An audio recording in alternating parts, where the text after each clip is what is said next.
Over the years, I have heard many people say that Star Trek Generations wasn't that good of a movie.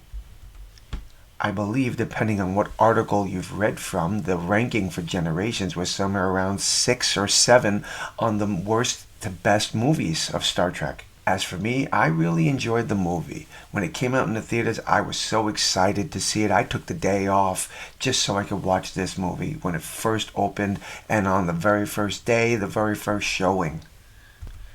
After the movie was over, I ran out, got the soundtrack and the audio book to it, which was narrated by John Delancey.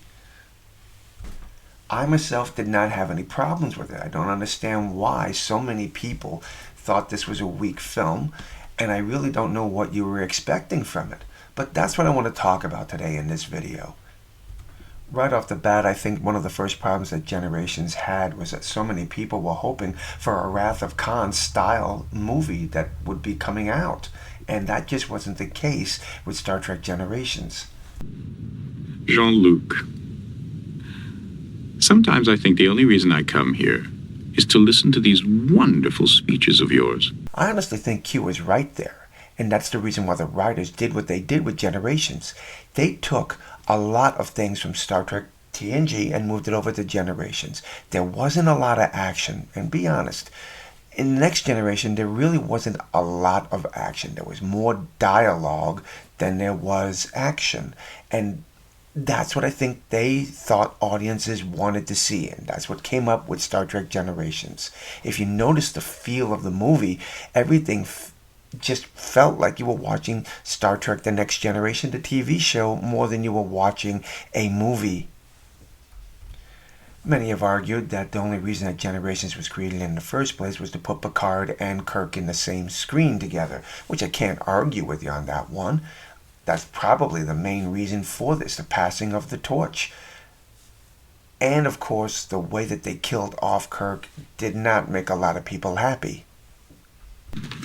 Life forms, you tiny little life forms, you precious little life forms, where are you? Okay, I'll give it to you that they definitely overplayed Data's emotion chip, but that scene right there was just hilarious.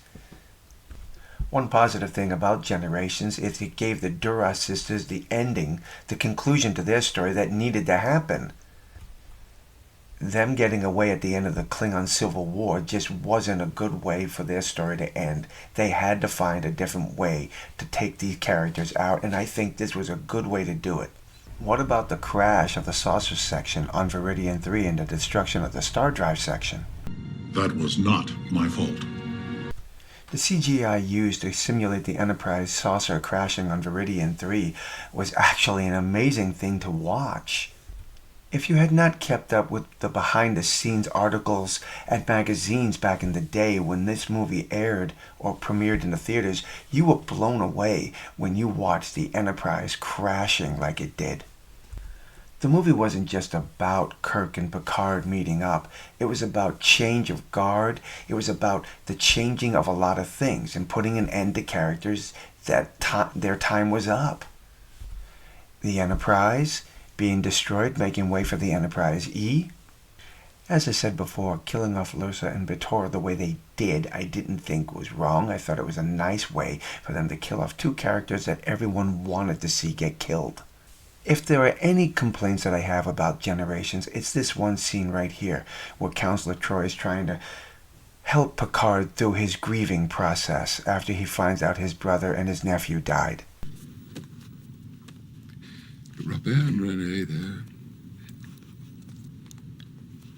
burned to death in the fire. I'm sorry. It's all right, it's all right. These things happen. Captain, it's not all right. You got that, right? Picard explains what happened to his brother and his nephew, and Counselor Troi says, it's not all right. You should be grieving, right? I know you're angry. You're damn right. And I intend to stay angry until I find whoever's responsible for the captain's death. Well, that's pretty selfish of you. Do you think you're the only one in pain? Do you think you have the monopoly on loss? Well, let me tell you something. We're all hurting, and we're all angry. And whether you like it or not, you have a responsibility to this crew. And you can't just indulge your personal desire for revenge. That is enough, Counselor. So let me see if I've got this right. It's not all right for Riker to be grieving when he thought the captain died in the episode Gambit, but it's perfectly fine for Picard to grieve and neglect his responsibilities to the Enterprise when his brother and his nephew die. The counselor really has her priorities mixed up or is bucking for a promotion. To me, I don't think Star Trek Generations was a really bad movie. Now, it wasn't definitely anything great, no, but I just think that a lot of people are putting this thing down because it didn't live up to their expectations, meaning it wasn't a Wrath of Khan. I'd love to hear your thoughts and comments on Star Trek Generations. Did you like the movie? Did you think it was bad? What was your impression of it? I'd love to hear your thoughts and comments, so please drop those comments below and let me know. Until the next time, my friends, God bless.